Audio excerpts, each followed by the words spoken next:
answer your questions in terms of the Cheadle and Marple Sixth Form College and the proposed sale of the Hibbert Lane campus.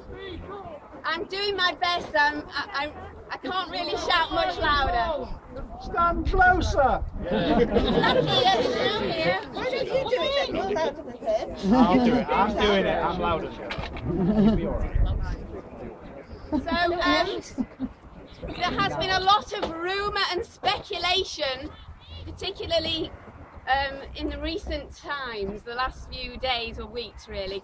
So what we wanted to do today was to actually give you a statement of the facts as we understand them at the moment.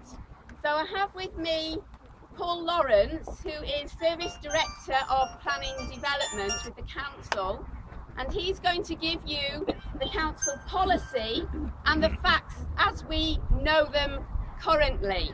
And then we can have some questions, and hopefully you can go away and feel somewhat relieved at least that we are listening to you, and you will have many opportunities to voice your opinions and have your questions answered as the process goes ahead, if indeed it does go ahead.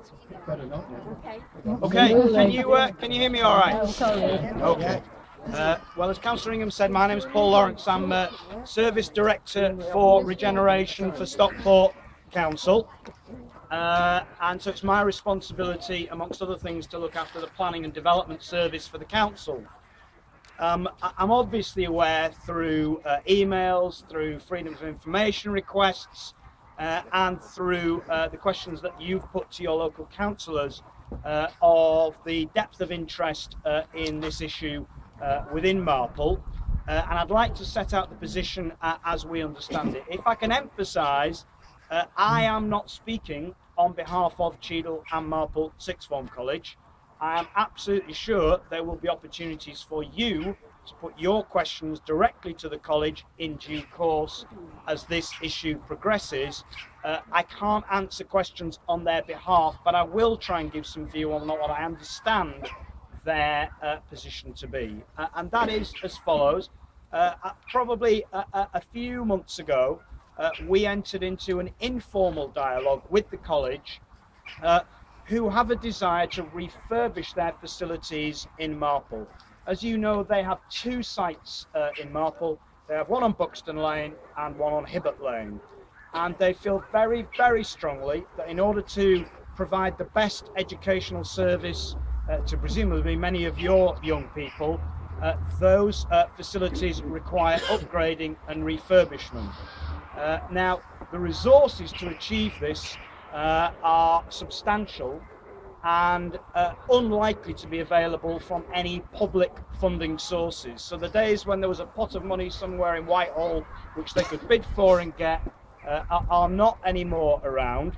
So the college is having to look to its own resources to see how it could raise revenue, how it could raise capital rather, to refurbish the site. And one of the routes they have been exploring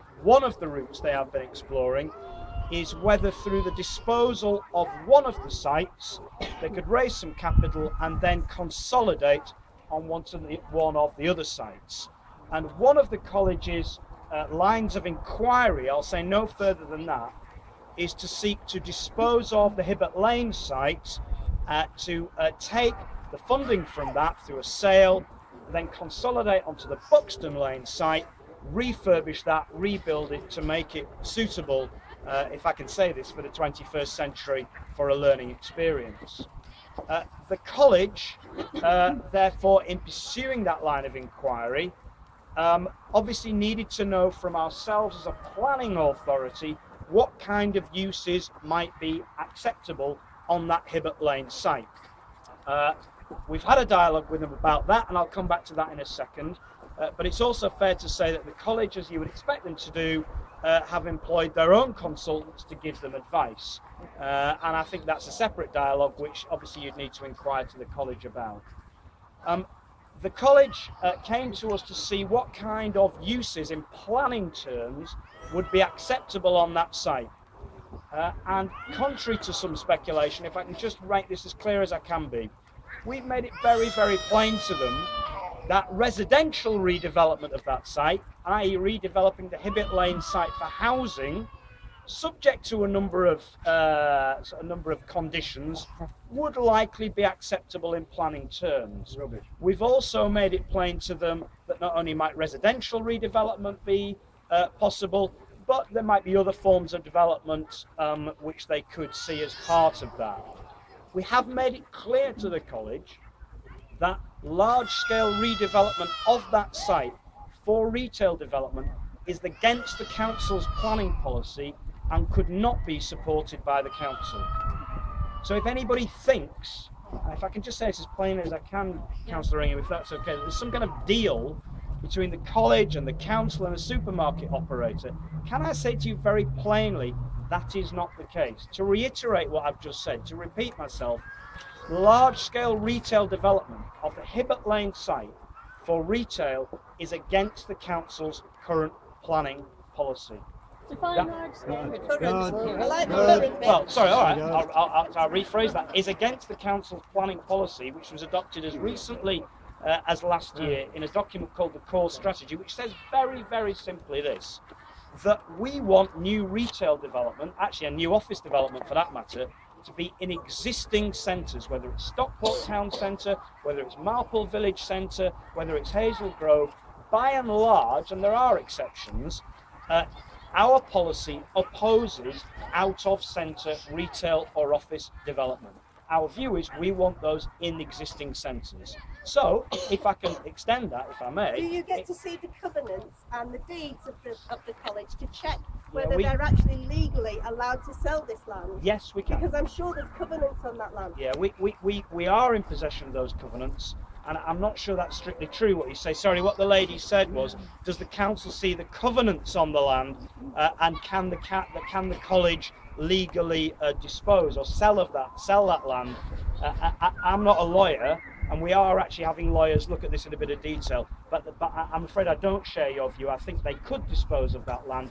The covenants, as I understand them, relate to community use of those facilities, and if the college re-provided those community uses, for example on the Buxton Lane site, then the covenants would not be broken. So I don't personally think I think the covenants, which a number of you have written to us about, is a red herring personally. The key thing is planning policy. Planning policy says, and we have advised the college this, that planning policy would oppose the development, for example, of a supermarket of more than a relatively very small size, so basically more than 2,000 square feet, which is just one of those very local stores. So anything which is kind of medium to large scale, the council's planning policy would oppose such an application on that site. So can I just finish this point and I'll come to you. So just for your information, and I'm sure many of you are aware of this, that's to say that if the college applied for planning permission, or a supermarket operator did on that site, as we stand here now, the council officer recommendation to members would be to refuse such an application. But you said, obviously, you said you would support residential, but then you also added, I think, earlier to that, some other alternatives for example, might be if available. they brought forward some leisure development, if they brought some community development, if they brought forward some educational development, we could support all those uses. What we could not support is a large-scale supermarket. So if I just finish this, sorry, can I just finish this point? Can I ask a question? Yeah, go on then. Yeah. As far as the planning is concerned, just outside the district centre, Indeed. you would refuse the planning permission from that site at this moment in time. We would. Now, you know as well as I do that history tells you that they will push it and push it and push it. You do not have deep pockets. They will get that planning permission. Well, there's no doubt. funnily enough, thanks for asking that question, or making that point, because I was just about what I was going to say, that this is the way the planning process works. An application from either the college or a supermarket developer would be determined, in this case actually not by this area committee, which would be consulted on the application, but would go to the council's main planning and highway committee, which would make a decision.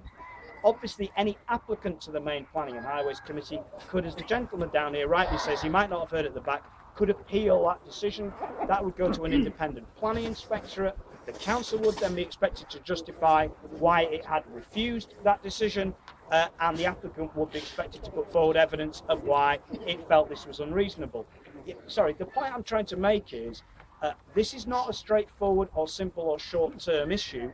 If an application comes in, and I personally think there is still an if about whether an application does come in, then if it was refused and if it was appealed, you're talking about a long time for the voices of the local community expressed in whatever forum you want, but clearly principally through the views of representative organisations.